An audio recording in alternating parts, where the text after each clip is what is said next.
सारा से तिलहार। अरे पहले मनायो सारा से तिला रे। सुहबत सितारों के संग की इस अगली कड़ी में मैं YPP एवं एक पोटली रेत की इस YouTube चैनल में आपका स्वागत करता हूं। आपको सतरंगी सलाम करते हुए जय जोहार जिंदाबाद करता हूं। मैं आज एक ऐसे अमर कथाकार प्रेमचंद जी की कहानी विध्वंस आपके सामने पढ़ने जा रहा हूं। यह कहानी जिला बनारस में बीरा नाम का एक गांव है। वहाँ एक विधवा वृद्धा संतानहीन गोड़िन रहती थी जिसका भुनगी नाम था। उसके पास एक धुरवी जमीन न थी और न रहने का घर ही था। उसके जीवन का सहारा केवल एक भाड़ था। गांव के लोग प्रायः एक बेला चवेना या सत्तू पर निर्वाह करते ही हैं, इसलिए भुनगी के भाड़ पर नित्य भीड़ लगी रहती थी। वह जो कुछ भुनाई पाती वही भून पीस कर खा लेती और भाड़ ही के झोपड़ी के एक कोने में पड़ी रहती। प्रातःकाल उठती और चारों ओर से भाड़ झोंकने के लिए सूखी पत्तियां बटोर लाती। भाड़ के पास ही पत्तियों का एक बड़ा ढेर लगा रहता था। दोपहर के बाद उसका भाड़ जलता और जब एकादशी या पूर्णमासी के दिन प्रथानुसार भाड़ नहीं जलता या गांव के जमींदार पंडित उदयभान पांडे के दाने भुनने पड़ते, उस दिन उसे भूखे ही सो जाना पड़ता था। पंडित जी उसे बेगार में दाने ही न भुनवाते, उससे उसके घर का पानी भी भरना पड़ता था और कभी कभी इस हेतु भी भाड़ बंद रहता था। वह पंडित जी के गांव में रहती थी, इसलिए उन्हें उससे सभी प्रकार की बगार लेने का अधिकार था। चैत का महीना था और संक्रांति का पर्व।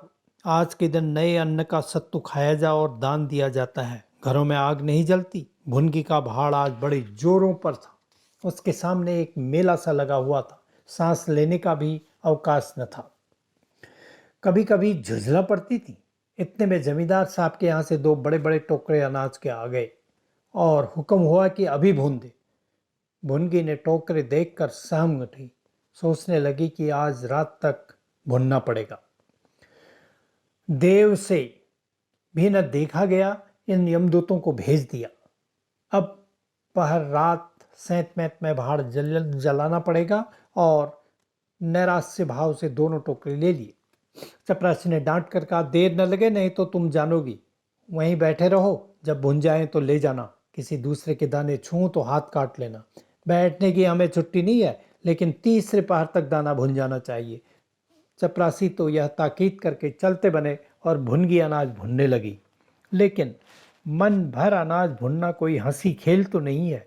बीच बीच में भुनाई बंद करके भाड़ में पत्तियां झोंकना पड़ता था। तीसरा पहर हो गया और बेग से हाथ चलाना शुरू किया। रास्ते की ओर ताकती रहती थी, बालूमाद में छोड़ते रहती थी। न भुनते बनता था न छोड़ते बनता था। सोचने लगी, कैसी विपत्ति है।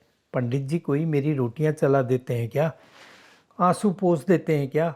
अपना रक्त जलाती हूँ तब कहीं दाना मिलता है क्या? इतनी सी जमीन का इतना मोल है? ऐसे कितने ही टुकड़े गांव में बेकाम पड़े हैं। कितनी बखारें ने उजाड़ पड़ी हुई हैं, वहाँ तो केसर नहीं उपजती। फिर मुझे पर क्यों ये आठों पहाड़ धौंस जमाते हैं? इन्हीं कुत्सित विचारों में पड़ी हुई थी कि दोनों चपरासी आकर कर्कश स्वर में कहा, क्यों री दाने भुन गए? निडर होकर कहा, भून तो रही हूँ, देखते नहीं हो? सारा दिन बीत गया, तुमने इतना अनाज न भूना। यह दाना भून रही हैं, उसे चौपट कर रही है। यह तो बिल्कुल सेवड़े हैं। यह हुआ कि उसी रात को भाड़ खोद डाला गया। अभागिन विधवा निरवलंब हो गई। भुनगी को अब रोटियों का कोई सहारा न रहा। गांव वालों को भी भाड़ के विध्वंस हो जाने से बहुत कष्ट होने लगा। कितने ही घरों में दोपहर को दाना ही न मैसर हुआ। लोगों ने जाकर पंडित जी से कहा कि बुढ़िया को भाड़ जलाने की आज्ञा दे दीजिए, लेकिन पंडित जी का मन नहीं पसीजा।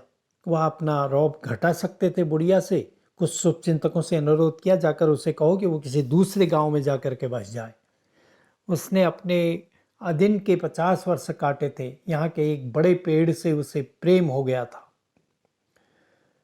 जीवन के सुख दुख इसी गांव में भोगे थे। अब अंतिम समय वह इसे कैसे त्याग दे, यह कल्पना भी उसके लिए संकटमयी जान पड़ती थी। इस प्रकार एक पूरा महीना गुजर गया। प्रातः काल था। पंडित उदयभान अपने 2-3 चपरासियों को लेकर लगान वसूल करने निकले। कारिंदों पर उन्हें कभी विश्वास न होता। नजराने में, डांड बांध में, रसूम में वह किसी अन्य व्यक्ति को शरीक नहीं करते थे। बुढ़िया बड़े बेग से उस पर मिट्टी के लौंदे रख रही थी। कदाचित उसने कुछ रात रहते ही हाथ में काम ले लिया और सूर्योदय से पहले ही उसको समाप्त कर देना चाहती थी। उसे लेस मात्र भी शंका न थी कि मैं जमींदार के विरुद्ध कोई काम कर रही हूँ। एक प्रतिभाशाली पुरुष किसी दीन अबला से इतना कीना रख सकता है, उसे इसका ध्यान भी न था। स्वभावतः मानव चरित्र को कहीं ऊंचा समझती थी, लेकिन हाँ हतभागिनी, तूने धूप में ही बाल सफेद किए। सहसा उदयभान ने गरज कर कहा, किसके हुक्म से? भुनगी ने हक्का बक्का कर देखा तो सामने जमींदार महोदय खड़े हैं। उदयभान ने फिर पूछा, किसके हुक्म से बना रही हो? भुनगी डरते हुए बोली, सब लोग कहने लगे बना लो तो बना रही हूँ, मैं अभी इसे फिर खुदवा डालूंगा। यह कहते हुए उसने भाड़ में एक ठोकर मारी और गिली मिट्टी सब कुछ लिए बैठ गई। दूसरी ठोकर नाद पर चलाई, लेकिन बुढ़िया सामने आ गई और ठोकर उसकी कमर पर पड़ी। अब उसे क्रोध आया।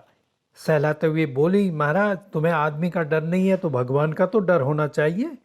मुझे इस तरह उजाड़ कर पाओगे क्या? 4 अंगुल धरती में सोना निकल आएगा क्या? तुम्हारे भले के लिए कहती हूँ, दीनहीन की हाय मत लो, मेरा रोआ दुखी मत करो। अब तो यहाँ फिर भाड़ न बनाएगी, उदयभान बोले। भुनगी, भाड़ न बनाऊंगी तो खाऊंगी क्या? उदयभान, तेरे पेट का हमने ठेका नहीं लिया है। भुनगी, टहल तो तुम्हारी करती हूँ, खाने कहाँ जाऊंगी? उदयभान, गांव में रहोगी तो टहल करनी पड़ेगी। टहल तो तभी करूंगी जब भाड़ बनाऊंगी, गांव में रहने के नाते टहल नहीं कर सकती। तो छोड़ कर निकल जा।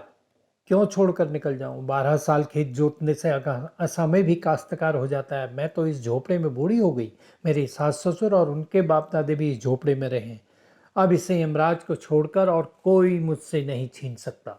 उदयभान, अच्छा तो अब तू कानून भी बखारने लगी। हाथ पैर पड़ती तो चाहे मैं रहने भी देता, लेकिन अब तुझे निकाल कर ही दम लूंगा।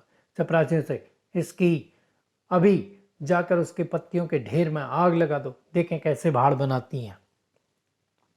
एक क्षण में हाहाकार मच गया। ज्वाला आसमान छूने लगी, उसकी लपटें किसी उन्मत्त की भांति इधर उधर दौड़ने लगी। सारे गांव के लोग चारों ओर जमा हो गए। भुनगी अपने भाड़ के पास उदासीन भाव में खड़ी लंका दहन देखती रही। अकस्मात वह बेग से आकर उसी अग्निकुंड में कूद पड़ी। लोग चारों तरफ दौड़े, लेकिन हिम्मत न पड़ी आग के मुंह से उसको बचाया जाए। उसका सूखा शरीर अग्नि में समाविष्ट हो गया। उसी दम पवन ने बेग से चलते हुए ऊर्ध्वगामी लपटें पूर्व दिशा की ओर लपटी और इस बात प्रोत्साहित होकर लपटें और आगे बढ़ी। सामने पंडित उदयभान की बखार थी, उस पर झपटी। अब गांव में हलचल पड़ी। आग बुझाने की तैयारियां होने लगी कि पानी ने तेल का काम किया। ज्वालाएं भड़की, पंडित जी के विशाल भवन को दबोच बैठी। देखते ही देखते यह भवन उस नौका की भांति हो जो उन्मत्त तरंगों के बीच में झकोरें खा रही हो।